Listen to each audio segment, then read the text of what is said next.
Hi, welcome to Blogging Heads TV. This is Culturally Determined, and I'm your host, Aryeh Cohen-Wade. And my guest today is Juliet Lapidos. Juliet, could you introduce yourself? Hi, I'm Juliet. I'm a staff editor at the New York Times for the opinion section. So I'm a writer and editor there. And you published a piece in the Times that really interested me, and that's one of the main reasons I wanted to have you on. But we'll be discussing some other stuff related to books and English majors in the second half of our conversation. But your piece was about millennials and how you felt like you were being grouped in with millennials, even though you don't really feel like you are a millennial. Right, exactly. That's you got to the heart of it. So we're the same age, and I'm guessing you were born in '82 or '83. And so, Yeah, I was born in '83. yeah, so I was born in '83 too. So a lot of millennial groupings, they say for some reason '81 or '82 are the earliest years for this, generational cohort.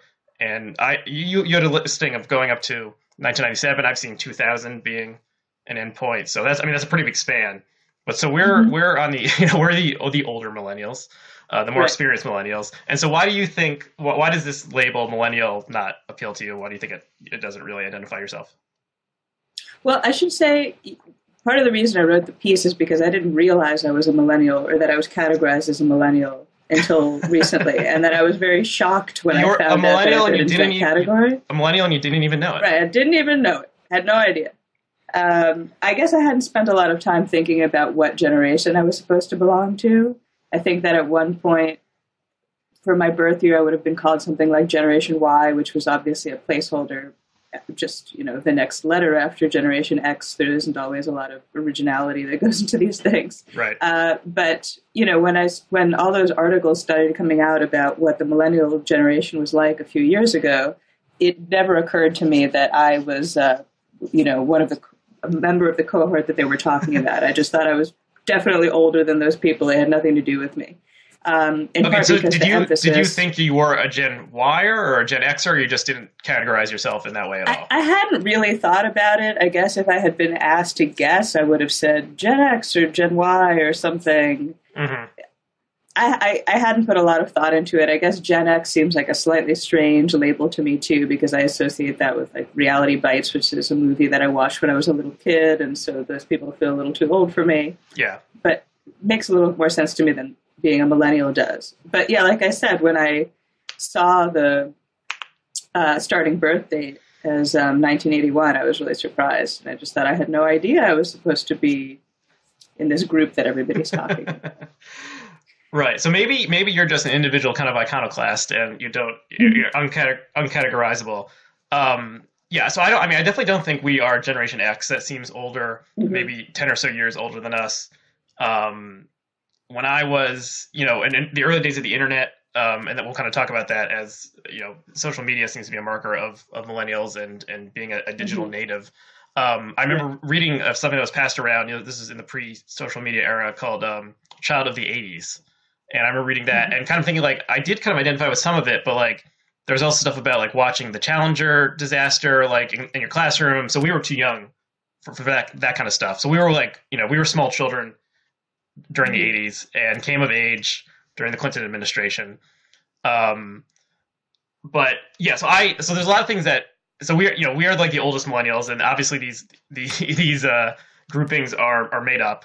And Mm-hmm. and so if you're on the edge age wise, maybe they make less sense than they would for someone who's smack dab in the middle. But there are some things that I can see like do kind of apply to our age group, and others that kind of do seem to differentiate us from people who are younger and maybe self-profess to be millennials.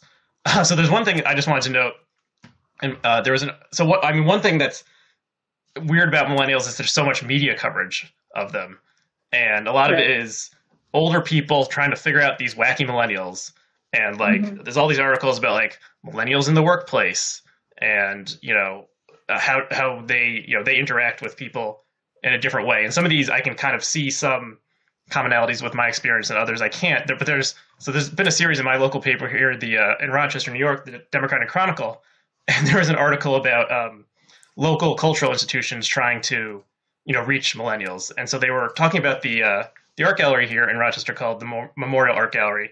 And so this was a quote from someone who was in our rough age group that was printed in the Okay. local newspaper.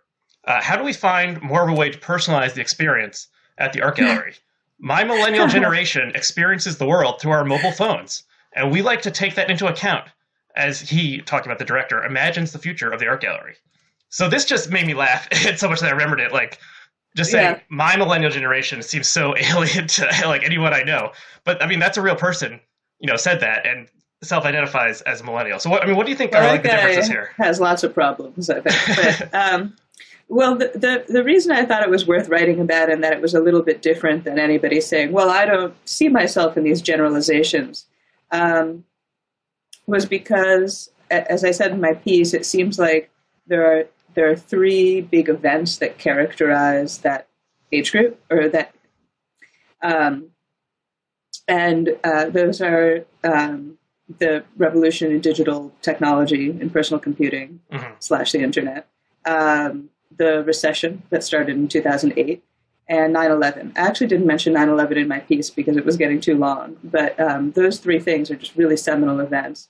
And Right. I think that if you were born in the early 80s, 1980 to 84 or 85, your experience of those things is significantly different than the experience of somebody who was born in 89 or 90. Mm-hmm. And I think that it's significant enough that it's worth saying, can we really lump these two groups together? For me personally, but I would think for the majority of people who were born in 1983 like I was, or in 82, it's a little strange to call ourselves digital natives. We're not really digital natives. I didn't have a laptop until I was in college. I didn't have a cell phone until I was almost a sophomore in college. Mm-hmm. I didn't have a Gmail account. Nobody had a Gmail account until 2004, Mm-hmm. which just seems like such a basic thing to be able to use Gmail. Wasn't something I was used to. It's something I learned how to do. I learned how to use the internet. I learned how to use Google. I remember the strangeness of AOL chat rooms. And if you're a little bit younger, then you probably had a cell phone in high school when your parents were keeping tabs on you. I think those things make a difference. Uh-huh. And with the recession as well, some of this has to do with how much education you had beyond college. I just did a one-year master's, and so I graduated into what was still a very strong economy. So I was able to get a job right away. I think it would have been much more difficult for me to get long-term employment if I had been born in 1988 and was graduating into this like hellish economic scene. Right. So I feel like that, differentiates us from people who are younger too. Yeah. So yeah, I mean, the digital native thing is definitely interesting. And I want to talk about that some more. So it does seem like the youngins, the kids who are younger than us, are, Mm-hmm. and I'm referring to us as kids, even though we are in our We're supposed to be adults. early Right. 30s, which maybe is a signifier of something or other. Mm-hmm. They, and especially social media is one of the huge things. And Facebook came out when we were juniors in college. And it originally started as a project that was just for people who went to a small number of elite colleges, and then it expanded to all colleges, and then it took over the world. So some of these things, it's funny. So, I mean, maybe people know this, but maybe they don't. It's called Facebook because there's this thing that colleges maybe still do, but maybe they don't anymore because the kids just meet each other online before. Right. They print a Facebook, and it's a physical book, and it has a photo of everyone in the freshman class. And this is useful if you want to set up your roommate on a date or something, and you can see, who everyone is and what their phone number is. And I don't even know if they listed the email addresses when this is printed. When we got our copy in 2001. Right. And so this, kind of this morphed into the social network form of Facebook. And originally it was pretty close to just that. It was mainly just you had a photo, and I don't think you could maybe post photos or something, but the timeline wasn't there. And it was mainly a way to like send a message to someone or to like quote poke someone. And so it grew out of, so Zuckerberg is our age or a year younger than us, and he created this thing that is now a multi-billion-dollar company and sends streams of traffic to various, formerly print magazine or print publications now of websites, and but someone our age invented this, but kind of the vernacular of it and how it's grown is not really of our generation. And I kind of see like of regular people who use Facebook who I'm friends with, people who are a little younger than us are more likely to just kind of post everything on Facebook and are just much more comfortable with that. And you can be of any age and live your life online and through social media, but I do think there is kind of a difference there with how some people are just willing to take a photo of everything they're doing and post it on a social media account, and that does seem like a kind of a generational divide that's a little younger than we are. Right, and we should say, obviously, there are people who are much older than we are who may be more comfortable sharing personal information online than we happen to be. So it's, the markers are never that precise, but I'd love to see some like granular studies about whether people who were born in 1981 are on the whole less likely to share very personal information on Twitter and Facebook than people who were born even 7 years later, when it became so much more normal to do that. I don't know that study exists. Maybe it does, but it'd be interesting to see something like that. It'd probably be kind of difficult to conduct. Yeah, anecdotal evidence suggests that probably is the case, but it would be interesting to see a study of that fine grain. So, you mentioned AOL chat rooms. I think something that did kind of define our generation and no longer really exists was AOL Instant Messenger. That was kind of the proto-texting before everyone had a cell phone.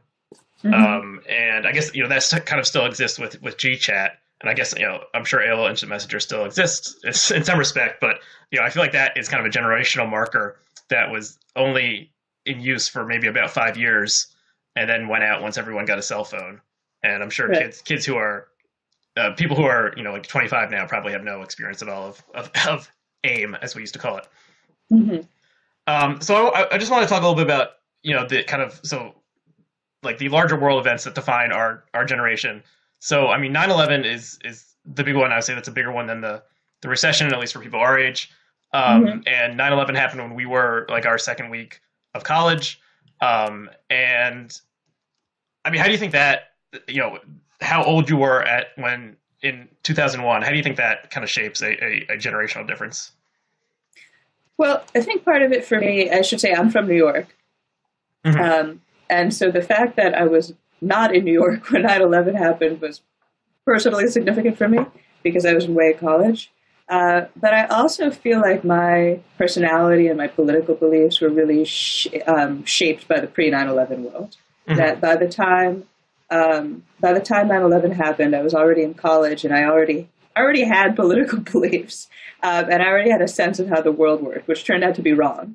But I mean, most people turned out to be wrong. And again, I should say 9/11 changed things for, everybody. It doesn't matter how old you were. But I think that I identify more with people who also grew up in like the period some people have called the holiday from history, when you had that sense that the United States seemed invulnerable, that the worst thing the president could do was cheat on his wife, that the stakes didn't seem that high. Right. The economy was great.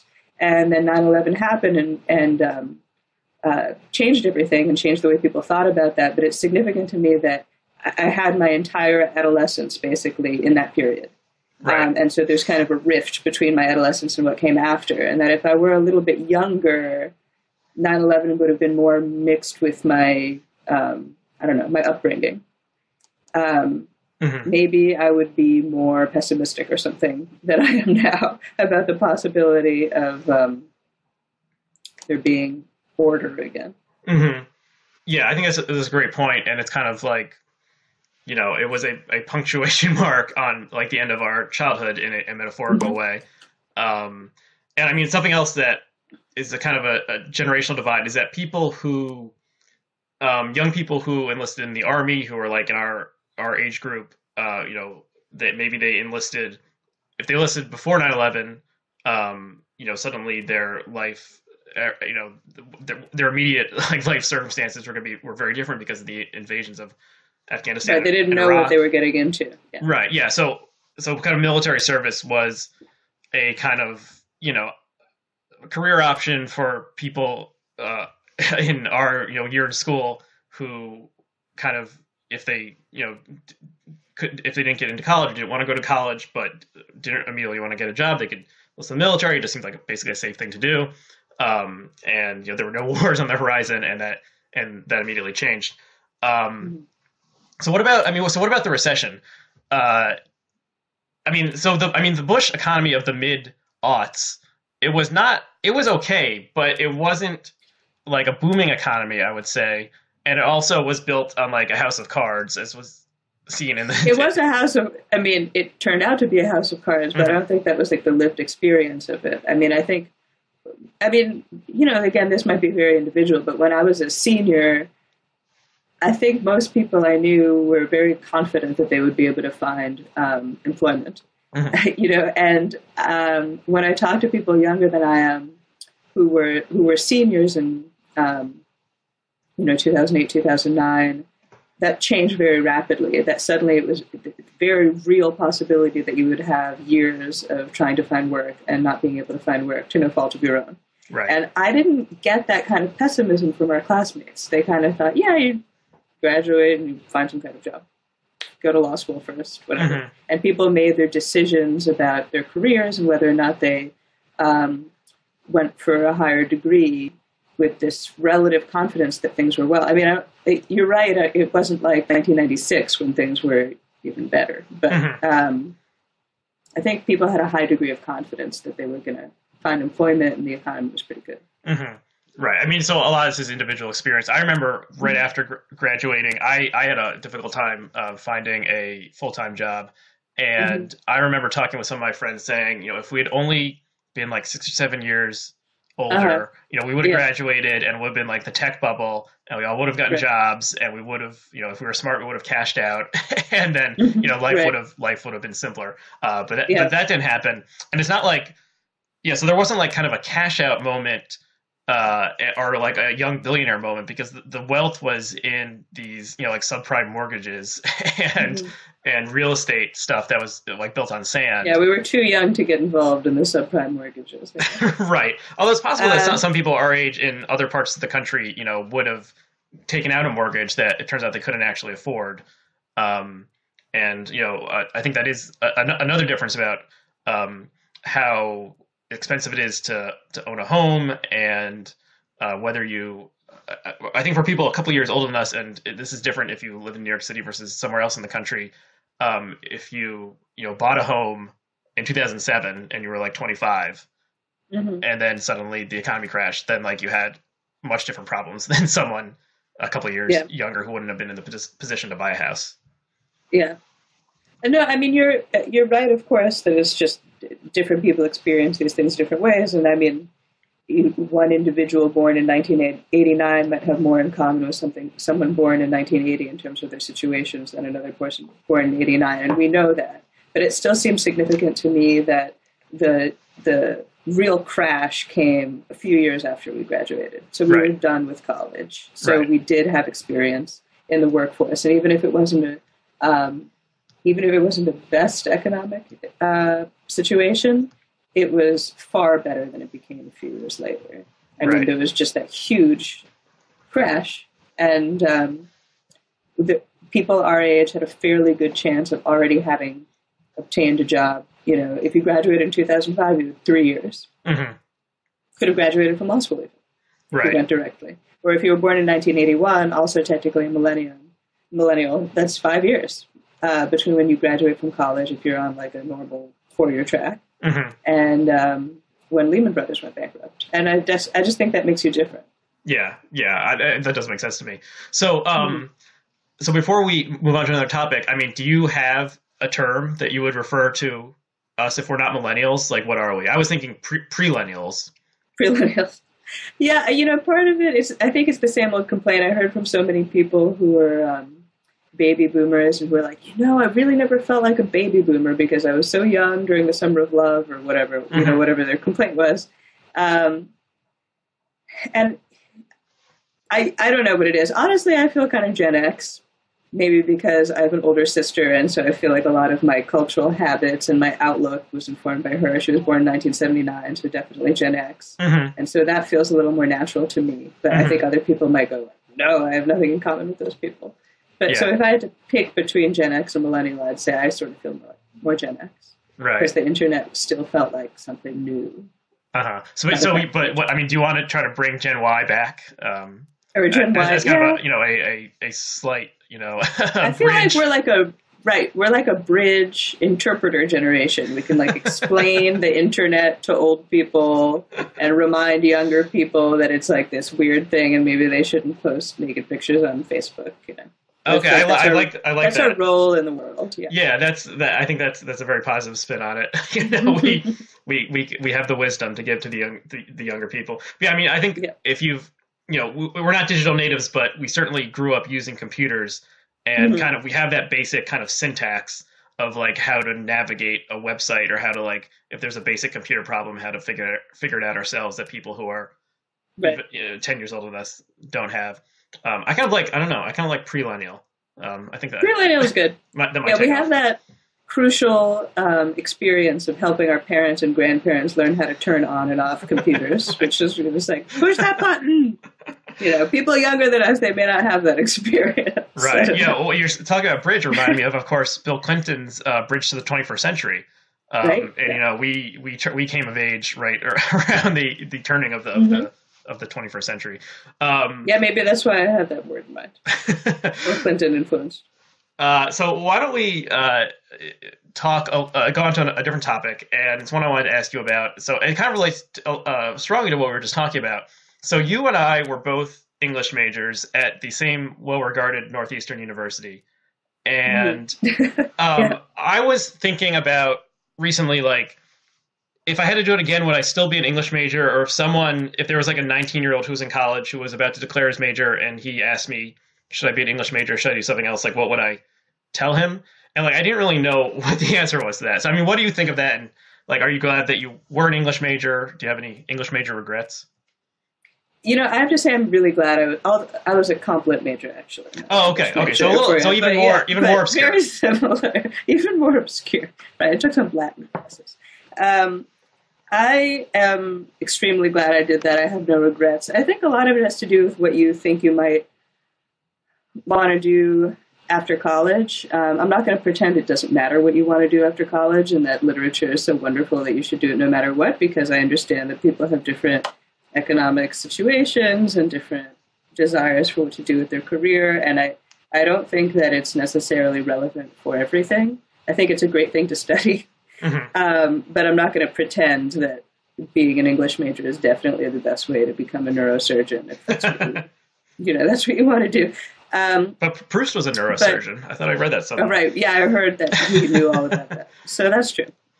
It turned out that a serial plagiarist told us that, right? So who should be suspicious of that? I mean, I thought that just spending most of college reading books was a really great use of my time. Mm-hmm. And I'm just like, I guess, an old-fashioned believer in the value of the humanities, that it taught me how to understand other people maybe more than actually interacting with other people did, weirdly, just because you get a different kind of insight. I feel like a lot of the ways that I've learned how to read what other people are telling me beyond what they're literally telling me is from reading books and mm-hmm. not from experience with other people. And it was also just extremely enjoyable. If you like words, it's a good thing to do. And if you plan on going to a profession where analysis matters, I mean, like analysis of what people are saying or thinking or people's motives, then I think it makes a lot of sense. Mm-hmm. And so that would include being a politician, being a psychologist, being a lawyer, certainly being a journalist like what I am, being a teacher. I think it's pretty adaptable, actually. Yeah. Yeah. So, I mean, do you see, I forgot that you were comp lit, not English, because we were in the same senior seminar. But do you see a difference between being a comp lit major and being an English major, or is it basically the same thing? In my case, not really, because I ended up writing my senior thesis about Henry Fielding, which is a very English major thing to do and not so much a comp lit thing to do. So I ended up going more in an English direction. Mm-hmm. I think it can be different. And the reason I went in that direction was because I was really interested in theory. But I started out very interested in theory. And mm-hmm. comp lit is more theory heavy than English, and I started out really liking that stuff and liking that approach to books. And then I ended up taking this class on 18th century novels that I didn't think I'd like at all, and then I loved it. Mm-hmm. And I ended up finding, more value in, I guess, what you would call more traditional approaches to reading. So for me, it wasn't that different, but it can be. I mean, you can be a comp lit major and spend a lot more time reading what other people think about literature instead of actually reading literature. I think that's also part of why I veered back toward English. Right. So, I mean, I'll reveal the secret that we both went to Yale University, mm-hmm. and it wasn't actually until I graduated that I learned that like Yale was considered like a, the theory, like, the theory comp lit stuff was, Yale was like, and Brown were like some of the big places. Cause it was like the epicenter. Yeah. I entirely missed that even though I was there. Mm-hmm. And I didn't get any of the theory stuff. I didn't take any of those classes. I took a couple of the, mm-hmm. Translation classes in the Russian lit stuff. So do you think, I mean, that theory stuff seems to be kind of on the outs, at least in terms of how it's popularly understood? Did you find that as you were there, did you find that it's useful after college? Well, it was already waning when I was there. I mean, I remember people joking that the introduction to theory class, whatever it was called, I don't remember, there was some number attached to it, that it used to smell like a meat market because there were so many people in leather jackets, and it was like a very cool class to take, and it was the, burst to capacity, filled to capacity. And that by the time I was there, it was more like people were a little bit interested in theory but didn't really want to devote themselves to it. And I think there's probably good reason for that. A lot of it just got very, very far from what initially I think attracts people to literature, which is just that they like reading stories. It got very, very far from that. Yeah. And a lot of it, in my opinion, was bullshit. I mean, not all of it was. And I think part of it, like anything else, the first people who started approaching literature that way were really smart and had a lot to contribute. And then a lot of their imitators, it's like things went downhill. Mm-hmm. And a lot of the second and third generation theorists, I think, were maybe not quite as sharp, and things got increasingly abstract and increasingly cloistered. And a lot of theory didn't really make a ton of sense. It's sort of like you need a traditional education in order to understand theory. Right. But then you have this weird system where it's like the first thing you're learning is about literary theory before you've understood everything they're rejecting. And it's kind of hard to just go straight to doing a, like deconstruction of Hamlet before somebody's just said, okay, let's talk about what Hamlet is about on the surface. Yeah. So I don't know that an 18-year-old equipped with critical theory tools is maybe a dangerous, a little knowledge is a dangerous thing, which is a quote that Definitely. I learned when I took major English poets when I was an English major. I mean, so did you take that class? I don't know if anyone else who's listening to this ever cares about this at all. Did you take major English poets? I didn't. Oh, so you missed out. So, I mean, I'm glad that I was an English major. I don't know how much it helped my immediate career prospects. Like I said earlier, I did have kind of a tough time finding full-time employment after graduating and had a series of internships and part-time jobs and other random stuff. But I'm definitely glad that I read all that stuff.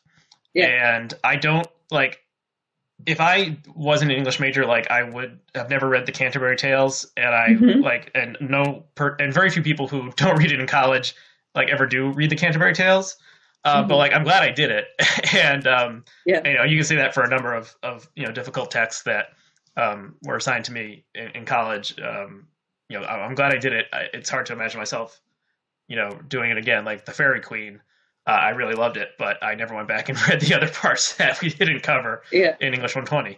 But I do think, so if a impressionable young millennial came up to me and asked if he or she should be an English major, I'm not quite sure what I would say, but I do think like the skills that being an English major teaches you are like more and more important all the time, because we're dealing with text online so much more than we used to be. But at the same time, like the economic reward is going down and down. So like there's a proliferation of content online that is being produced by people. Some English majors, some not.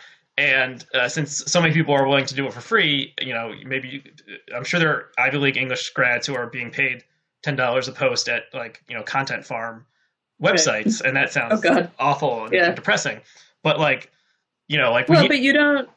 Sorry, go ahead. You don't have to go into writing as an English major, right? I mean, plenty of lawyers were Right. English majors, and I'd actually think if you think you might want to be a lawyer, why not major in English? It's Mhm. a good law schools don't care what you majored in. Actually, they want you to get good grades and do well on the LSAT, and maybe do some other interesting things on the side. Yeah. And it seems like it's really, you don't get that time back. When you're a professional, it gets much harder to read, and I'm so glad about the things that I was assigned to read in college, and Mhm. and I find it kind of socially. I was going to say useful, and then I thought that was kind of gross. More like socially valuable. Like it's nice to meet other people who have had like strong reactions to literature and really love the novel that you've also loved, and it can be like a great connection with people. So. Yeah, it definitely trained me in reading habits that I still do today, and and like I said, memorizing the first 18 lines of the Canterbury Tales, I still think that, and I still do remember them, more than 10 years kind later. of tempted to ask you to come out with them. Okay, I'll just do the okay. because this is this is clickbait right here. So while that opera with his sword is sotha, the druct of March hath pursed to the rota, and bothered every vine and swished the core, which your virtue engendered is the floor. Okay, I'll stop there. But okay, that was very impressive. Yeah, so I mean, you now. You can win a bar bet or something like that. So since you mentioned reading, why don't we move on to an article you wrote a while ago, but I kind of objected to, and I like to discuss a little bit. So you wrote an article about reading books and starting, or once you start a book, you finish a book. So can you talk a little bit about that? Sure. This was a piece I wrote for The Atlantic, in which I sort of outed myself as somebody who obsessively finishes every book I start. And obviously, I don't mean if I happen to pick up a book and I read the first couple lines, I don't feel that it's a requirement to finish it. But every time I start a book in earnest, that I decide I'm going to read a book, I always finish it. And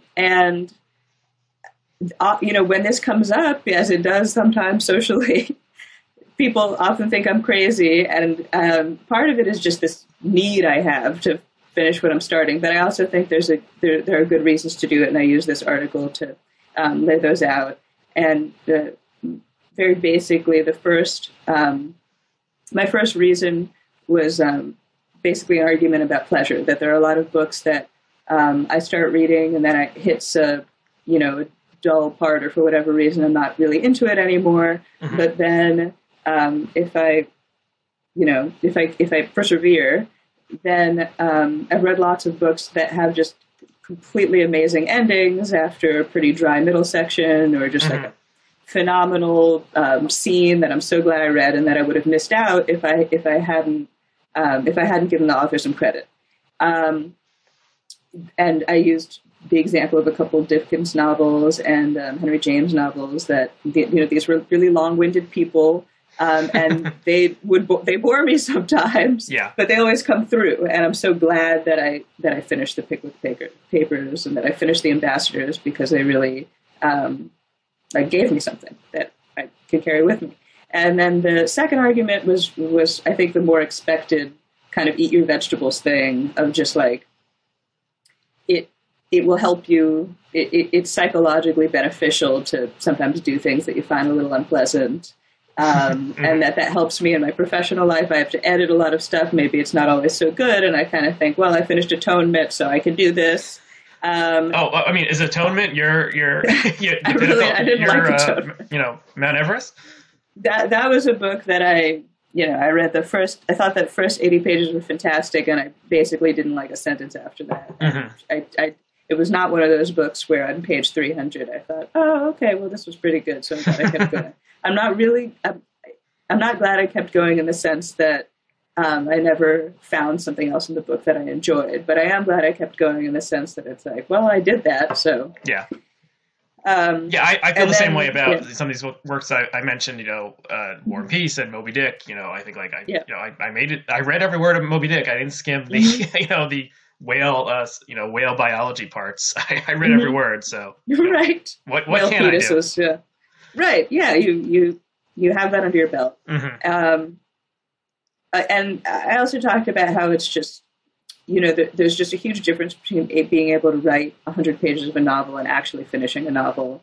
And that's part of the difference between like an actual work of art and something that you just have in your desk drawer. And because I feel a lot of respect for people who do that kind of thing for a living, I kind of feel like the least I can do as a reader is finish this thing that you wrote, because that's what distinguishes you from people who can't finish. And it makes all the difference. Okay, I think you make a pretty good case, but I still don't agree with it. Okay. I mean, I didn't expect to convince many people, I have to say. Right. So, I mean, the eat your vegetables stuff, I agree with. And, sometimes it is good to be kind of bored. And, David Foster Wallace's unfinished late novel, The Pale King, is all about boredom, and parts of it are very boring. But I did finish that one. But so I used to have a rule that was, if I started a book, I would get at least 50 pages before giving up. And I finish most of the things that I start. But recently, maybe it's part of getting older or something, I've abandoned the 50-page rule. There's a recent book that I got from the library. I just kind of a random saw it there on the display case. Richard Powers. Have you ever read him? I haven't, actually. Yeah, I'd never read him before either. I saw it was called Orfeo. I couldn't get past about page 30.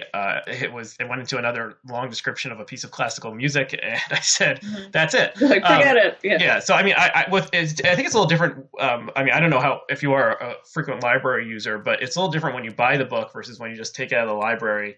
It's kind of the difference between like, buying a DVD versus like Netflix streaming or something.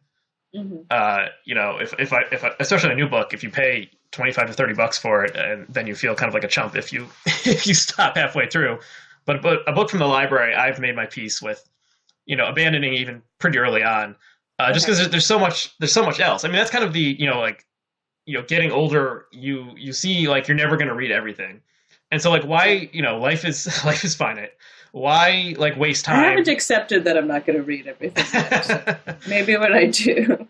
Well, like, why waste time with Atonement? Like, if there's something else that you're going to like more, then why, if you're not enjoying yourself, part of it is the pleasure reason I mentioned earlier, that there've just been a lot of books that I'm really glad I didn't give up on because they got so much better. And I should also say, I think everybody reads differently, everybody chooses books differently, but I tend to choose books pretty carefully, I guess. Right. I think you would have to with your stringent, policy if you're just grabbing something off the shelf. For the most part, I read things, and I'm not, there are books that I read professionally, which of course I finish because I have a professional obligation to, and I may not like those.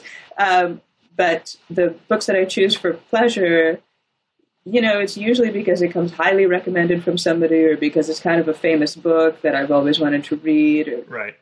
And so it's a book that a lot of other smart people have found value in. And so I sort of think, well, if all these other people found value in it, then there's probably something to it. So it's not like, I'm not much of a browser. I don't go into a bookstore or look on Amazon and just go, oh, well, that seemed okay. I'll try it out.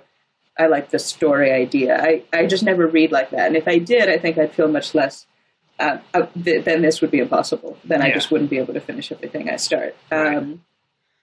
And then because I would guess that you fit into this category too, I mean, part of the pleasure of reading for me is talking about what I've read. And if I'm going to talk about a book with somebody, I kind of feel like I have to have read the whole thing. I feel like a responsibility to do that. Right. And it kind of sucks if you're talking to somebody and you're having a conversation about a book, and then it turns out they didn't read the last 100 pages, and you're like, okay, well, I guess we could keep having this conversation, but you didn't finish it, so we're not really having a conversation about this book. So I don't want to do that. I mean, you can certainly feel morally superior to someone if they start saying, "Oh yeah, I read that," and then they're like, "Oh, I didn't actually finish it." And there's a book that came out in the last 5 years or so that was like how to like fake reading books, or how to talk about books that you didn't actually read. I can't remember the title exactly, but I think it was a British author. Maybe that's more like a British thing, that you say like, oh yes, yes, the ambassadors, of course, the Mhm. prose was so supple, but you haven't actually Yeah, the read subtle it and feel you need to fake your way through it. uh Um, Yeah, it's like the joke in Metropolitan, the character who just reads criticism and never reads the actual book, so that you can have conversations about it. um, Shortcut. so you mentioned a couple titles. So what are some ones uh, that you read either the kind of book that if you didn't have this personal stand of not giving up, you would have given up halfway through, and then you finished it and you were very glad that you didn't give up, and then one's more like Atonement where you finished it and you were like, well, I could have spent my time. Yeah, wasted my time. Yeah. Trying to think, the ones I mentioned in the piece were the Pickwick Papers and the Ambassadors. In the case of the Pickwick Papers, it's early Dickens, and it's this picaresque. It's very dated, but then you get to this point, many hundreds of pages in, that's set at a debtor's prison, and there's just this moment where you can kind of see Dickens figuring out how to write a scene and figuring out this, or conveying this social message that would become really important to him. And that to me was just really special because there are other Dickens novels like Great Expectations that I just love, like through and through. I like every page. And so it was like intellectually interesting to be like, oh, that's where he kind of figured it out. And that was really worth something to me. What was that one? Do you know if that one was written serially, like many of his other works? I think it was, yeah. Okay. Yeah, and so he was just kind of kept going and going. It was just like, here's another weird little scene with these characters. Right. So I can't say, I wouldn't necessarily recommend it to just anybody unless they really love Dickens, and then I'd say, well, why not? Because give it a try. Right. Have you read Bleak House? Yeah, I like Bleak House. Yeah, I really like that. That's that's a real doorstopper, 1,000-page one, and the kind of thing that you might give up on. But I really really liked it, and that was one I did not read in college. I read in the past couple of years. But I read Oliver Twist last year. That was fun, right? Well, I had trouble getting through it. Compared to Bleak House, I thought it was much inferior. But there's no accounting for taste. So I mean, Henry James, is that the other one that you really value sticking with it? Yeah. Well, basically every Henry James novel I've read except Portrait of a Lady, which is the most easy reading by Henry James standards. It's just like a traditional novel that's fun to read. Basically every other novel of his I've read, I've had to really struggle at some point or another and just thought, really, this scene is still going on. I kind of can't believe it. And then he always pulls through somehow and does something kind of amazing. So that's worth it to me too. But it's just like, I really like reading. I'm also, in some ways I'm very critical, and in other ways I like reading for reading's sake. So maybe if you don't like that, if it's just like there are some things you like to read and some things you don't, then my way of living is not for you. But like a lot of people like watching movies for movies' sake, and it almost doesn't matter what they're watching. They just like the experience of watching a movie. I'm not really in that category, but I am for books. I'm just like, I just like reading. I just enjoy it. Yeah. So, so I mean, the comparison with movies is interesting, and like I said, there's Netflix streaming, and there's watching things on DVD. And I actually had a conversation with our classmate Elizabeth Cantwell on Blogging Heads, where we talked about this, where she gets screeners. And so she was watching Wild and at home, and she stopped 45 minutes in because she just wasn't feeling it, and she had something else to do. I saw it in the theater, and I was moved by it. I thought it was really good. So there's different experiences, theater versus home, but a book you can set aside at any point, and and you can't, except for like a very very short book, you're not going to read it all in one sitting. So life's distractions come in much more. So one book that I was thinking. That I kind of can't even really believe that I did read it when I did. So I was a weird teenager, and I read Infinite Jest when it first came out. What year was that? I think it was 95 or 96. So I read it when I was a freshman in high school. And I can't believe, I've thought about going back to it at some point because like I hadn't even read Hamlet when I read Infinite Jest, and like the basic plot, or at least one of the basic plots, because there's about 20, is like based off of Hamlet. But it's purposely difficult to read because there's these endnotes, so you need to be flipping back and forth constantly. And some of the endnotes have their own footnotes, and so like Wallace made it like he made this difficult on purpose. And I've never felt so. I'm glad I read it, and there are parts that I remember very very strongly. But I've never really felt the urge to go at it again, even though I'm like twice as old as I was when I Hmm. did read it. Hmm. Yeah, I read it. I mean, after college, and I read all the footnotes, and I've kind of since wanted to maybe try the experience of reading it without constantly flipping back and forth. Now that I know what's going on, Hmm. just because it might be a more pleasurable experience than the other way. Yeah, I mean, I liked it. It's a really impressive book, but yeah, he kind of interrupts your pleasure, I imagine, purposefully by doing that. yeah, yeah. But I'm trying to think of books where I just thought, oh, that really just never became A something stinker that was for like me. Atonement. Yeah, Are you not an Ian McEwan fan at all, or but, after reading that, I was like, don't have time for this guy. But I yeah? should try again because I know so many people who love his work. I would recommend Saturday. I Thomas, would recommend Saturday, yeah, that's which is good. actually a book that takes place at a protest, the day of the giant protest in Europe against the Iraq War in 2002.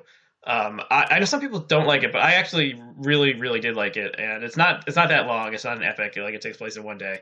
Of course, there are books that are epics that take place in a single day. But But, I would definitely recommend that one. well, I'll try it. I'll report back. The And the I know other, if you try it, I yeah, mean, if you try it, like this really is report serious. back. Yeah, Yeah. you will stick through it. It will take time.